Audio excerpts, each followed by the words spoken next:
Hello everyone, welcome to the tension theory classes. मेरा नाम है अमन और आज के इस लेक्चर के अंदर हम लोग करने वाले हैं class 10 chapter number 5 arithmetic progression exercise 5.3 का क्वेश्चन नंबर 3 स्टार्ट करेंगे। पहला और सेकंड पार्ट इस वीडियो में कंप्लीट कर लेंगे। ये है लेक्चर नंबर 25। इससे पहले के जितने भी लेक्चर से अपलोड हो चुके हैं आप जाके उन्हें चेकआउट कर सकते हैं। तो चलते हैं सीधा कंटेंट की तरफ। तो आपके सामने है क्वेश्चन नंबर 3 का पार्ट नंबर फर्स्ट, जिसके अंदर हमको ए दे रखा है, डी दे रखा है, ए एन दे रखा है, ये वाला ए एन, और हमको एन निकालना है और सम ऑफ एन निकालना है। लेकिन यहाँ पे दिक्कत ये है कि अगर हमको सम ऑफ एन निकालने हैं, पहली बात तो ये कि माफ़ कीजिएगा थोड़ी तबीयत खराब है तो आपको थोड़ा सा कॉम्प्रोमाइज़ करना पड़ सकता है। सम अगर आपको निकालने हैं एन टर्म्स का तो इस वाली चीज़ के लिए आपको एन की ज़रूरत पड़ेगी। एन निकालने के लिए ये चीज़ आपके लिए हिंट का रोल प्ले कर रही है, हिंट का। ए एन क्यों दे रखा है यार, ये वाले में तुम्हारा दया कुछ तो गड़बड़ है दया। वो यही वाली बात है कि भाई यहाँ पे ए एन की क्या ज़रूरत है, जब हम पढ़ी एस एन रहे हैं तो इसका क्या लेना देना। इसका लेना देना है तभी तो आप ए एन निकालोगे। तो सीधा फॉर्मूला लिखता हूँ, A N is equals to A plus N minus one D. N निकाल रहे हैं, ए एन दे रखा है 50, है ना। गिवन पहले ही लिखा हुआ इसलिए मैंने गिवन अलग से नहीं लिखा है। ए दे रखा है 5, एन माइनस वन और डी दे रखा है 3। वापस इसको सॉल्व नहीं करना, यहाँ पे भेजो 50 minus 5 is equals to n minus one 3। ये हो जाएगा 45 upon 3 is equals to n minus one. ये कटने के बाद आंसर आएगा 15। ठीक है, तो n minus one is equals to 15, तो n की वैल्यू आ गई आपके पास 16।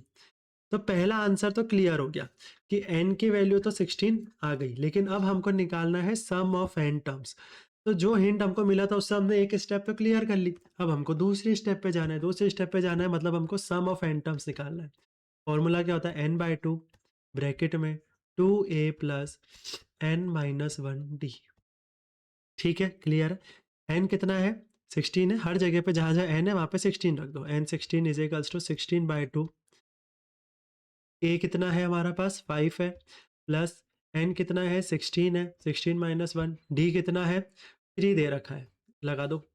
तो अब यहाँ पे मैं बार बार s16 नहीं लिख रहा हूँ, हमको पता है कि हमको सम ऑफ 16 टर्म्स निकालना है। ये कट के 8 हो जाएगा, 8 पहले हमेशा मल्टीप्लाई होता है, 5 टू ज़ा 10, प्लस ब्रैकेट को सॉल्व करेंगे 16 माइनस वन 15, 15 इंटू 3। ये स्टेप मैंने फालतू लिखी है पर ठीक है। 8 10 प्लस 15 इंटू 3 45। ये हो गया 8 इंटू 10 प्लस 45 55। तो ये वैल्यू आ गई आपके पास 440।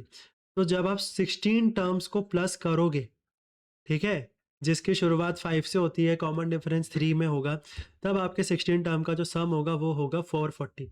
तो एक एन की वैल्यू आ गई और दूसरा आंसर आ गया 440। तो ये हैं आपके दोनों रेस्पेक्टेड आंसर्स इस वाले क्वेश्चन के पार्ट के लिए। अब चलते हैं हम सेकंड पार्ट की तरफ। सेकंड पार्ट में हमको ए दे रखा है, A13 दे रखा है, सॉरी ये A13 की प्रिंटिंग थोड़ी सी मिस्टेक हो गई, इसको ऐसे लिखेंगे A13 इज इक्वल्स टू 35। हमको यहाँ पे डी निकालना है और S13 निकालना है। अब आपने एक चीज़ नोटिस करी होगी कि यहाँ पे S13 क्यों दे रखा है, पिछले बारे में तो SN दे रखा था। इस बार S13 इसलिए दे रखा है क्योंकि N की वैल्यू 13 है। हमको ये हिंट दिया है, हमको सॉल्व करने के लिए ये हिंट दिया गया है हमको। और यहाँ पे देखो A13 की वैल्यू 35 है, तो मैं यहाँ पे लिखता हूँ कि A13 इज इक्वल्स टू 35। तो A13 का मतलब क्या होता है, हमको पता है A plus 12 D is equals to 35। हम हमेशा ऐसे ही करते हुए आ रहे, सॉरी, हम हमेशा ऐसे ही करते हुए आ रहे हैं। A13 A plus 12D A100 A plus 99D values put करेंगे। तो यहाँ पे 7 की जगह पे A की जगह पे आ जाएगा 7 plus 12 into D is equals to 35, है ना। 12D को इधर ही रखेंगे, 35 में से 7 को माइनस कर देंगे। 12D is equals to 28। D की वैल्यू आ गई आपके पास 28 अपॉन 12। इसको सिंप्लीफाई कर देते हैं, 4 से काट के 7 अपॉन 3। तो जो आपके पास डी की वैल्यू आई है, मैं कहाँ लिखूँ, यहाँ लिख दूँ, कहाँ लिखूँ, इधर ही लिख देता हूँ। D is equals to 7 upon 3।